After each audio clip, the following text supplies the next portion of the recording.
live-in partners sa Quezon City, kalaboso sa operasyon ng mga otoridad. Daang-daang halaga ng iligal na droga nasabat sa mga sospek. Si Vel Custodio sa detalye. Hanggang bypass operation, partners in crime ang isang mag-live-in sa Quezon City. Nahuli sila JR De La Cruz at Jeder Amador sa mismo nilang inuupahang bahay. Nasamsam sa kanila ang 20 paketeng shabu na nagkakahalaga ng halos 700,000 piso. Nakumpiska rin ng mark money na nagkakahalaga ng 6,500 pesos, 2 pouch at isang cellphone. Nagbabagsak umano ang mag-live-in partner ng droga sa area ng Batasan Hills, Marikina hanggang San Mateo, Rizal. So ito, high-value individual, pusher siya na nagbabagsak sa mga street level pusher sa mga barangay. So barangay Batasan Hills to.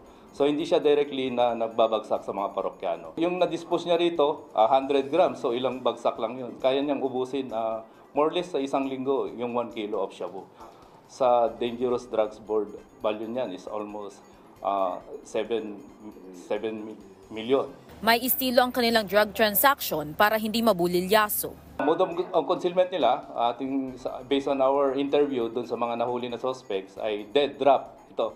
Ang dead drop po ito, hindi po siya face-to-face. So, binabayaran, sigurista itong high-value pusher natin.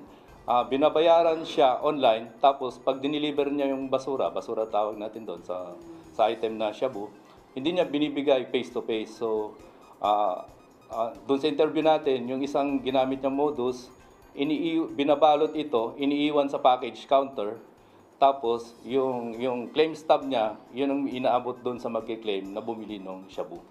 So, hindi sila nag-meet. Other way, yung sa dead drop nila, minsan pupunta sa mga fast food chain, doon sa water tank sa CR, iniiwan doon, tapos ini-inform na lang, tinetext na, iniwan ko doon, kunin mo na lang doon. Nauna nang nakulong si De La Cruz dahil sa drug case noong 2020. No comment po.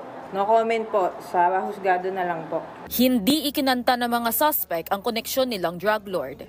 Pero ang QCPD magsasagawa ng operasyon para matrace ang kanilang supplier at iba pang parokyano. Kakasuhan silang dalawa ng paglabag sa Dangerous Drugs Act of 2002.